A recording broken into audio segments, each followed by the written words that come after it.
This reading is from a novel in progress entitled Cities of the Red Night. And this passage concerns a virus which occasions biologic alterations in those who survive, and these alterations are genetically conveyed, giving rise to a race of mutants known as the fever freaks. Some of these mutations are favorable and some otherwise. A top government official bluntly warned, virus B23, now loose in our overcrowded cities, is an agent that produces biologic changes in those affected, fatal in many cases, permanent and hereditary in those who survive and become carriers for that strain, which, as a matter of survival, they will spread as far and fast as possible to destroy enemies and quite literally make friends.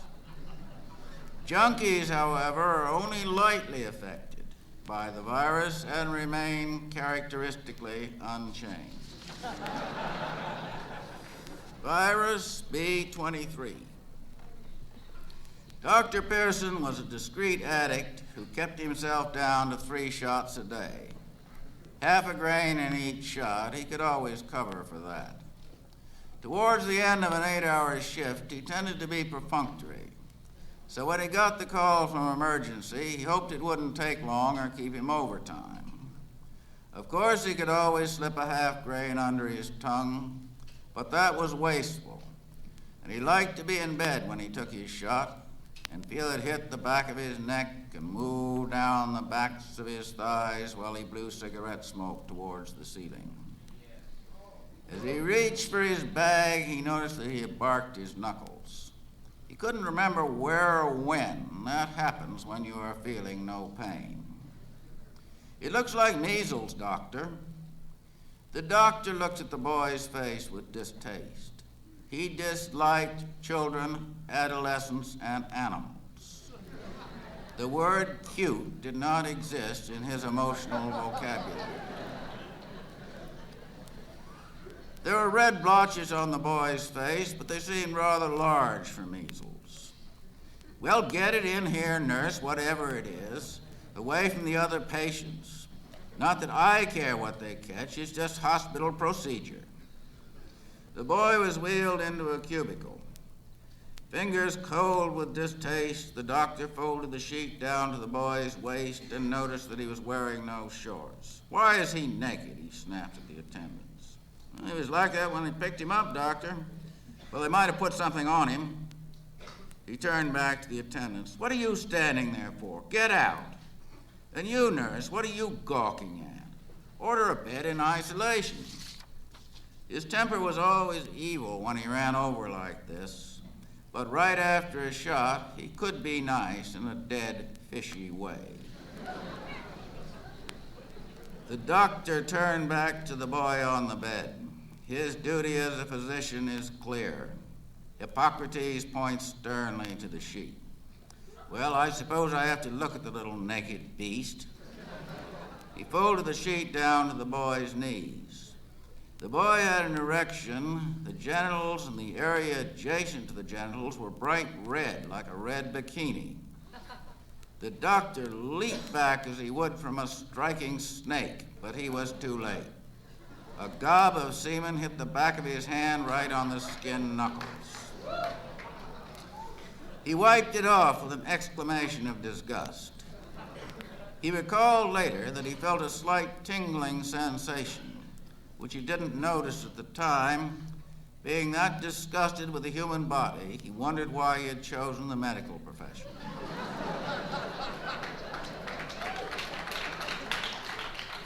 And this dirty child was delaying his fix. You filthy little beast, he snapped. The boy sniggered. The doctor pulled the sheet up to the boy's chin. He was washing his hands when the nurse came in with a stretcher table and an orderly to take the boy to isolation. The doctor sniffed. My God, what's that smell? I don't know what this is, nurse, but it's rather disgusting. He seems to be in some state of sexual delirium. He also seems to be giving out a horrible odor. Order the broad spectrum. Cortisone, of course. It may be an allergic condition. Red-haired animals are especially liable. And the usual antibiotics. If the sexual condition continues, do not hesitate to administer morphine. The doctor gasped and clasped a handkerchief in front of his mouth and nose. Get it out of here! He always referred to a patient as the disease. Do you have a typhoid bed in isolation? Not now, we don't. Well, it can't stay here. He had barely settled in bed after his fix when the phone rang. It was the super. Seems we have an epidemic on our hands, Doctor. All staff report back to the hospital immediately. Could it be that dirty little boy, he thought, as he dressed and picked up his satchel and walked to the hospital. He saw there was a police line round the entrance. Oh, yes, Doctor, right over there for your mask. I'll help you put it on, Doctor. A brisk young girl in some sort of uniform rubbed her tits against him in a most offensive manner. And before she got the mask on, he smelled it and he knew. It was that dirty little boy. Inside was a scene from Dante. Stretchers side by side in the corridors, sperm all over the sheets, the walls, and the floor. Be careful, Doctor. A garrulous old nurse caught his arm in time. Just put one foot solidly in front of the other, Doctor. That's right. It's terrible, Doctor. The older patients are dying like flies. I don't want to hear any generalities, nurse. Take me to my ward. Well, Doctor, you can have the northeast wing if you want, right here. Every sort of copulation was going on in front of him. Every disgusting thing they could think of. Some of them had pillowcases and towels wrapped around each other's necks in some kind of awful contest. As some of these crazed patients seemed in danger of strangulation, he ordered attendants to restrain them, but no attendants were available. Well, we'll start with morphine and a curare derivative, nurse. Sorry, Doctor, the morphine stocks are exhausted on the older patients. They go into the most awful spasms at the end, Doctor. At this terrible pronouncement, the doctor turned pale as death. He slumped to the floor in a faint, his face covered with red blotches. By the time they got his clothes off, his body was also affected, and spontaneous orgasms were observed. Most distasteful thing I ever stand still for, he told himself later, but it's still an easy score. He recovered from the fever because of his addiction, and the word went out that junk was the only insurance against the fever. No stemming the black market, the government concedes and legalizes. Now begins a deadly war of extermination between the junkies and the fever freaks. Here's the old junkie CO taking the young lieutenant on his rounds. They're out there, son, he points beyond the barbed wire and gun turrets, waiting, watching, hatching every filthy thing in their diseased minds and bodies.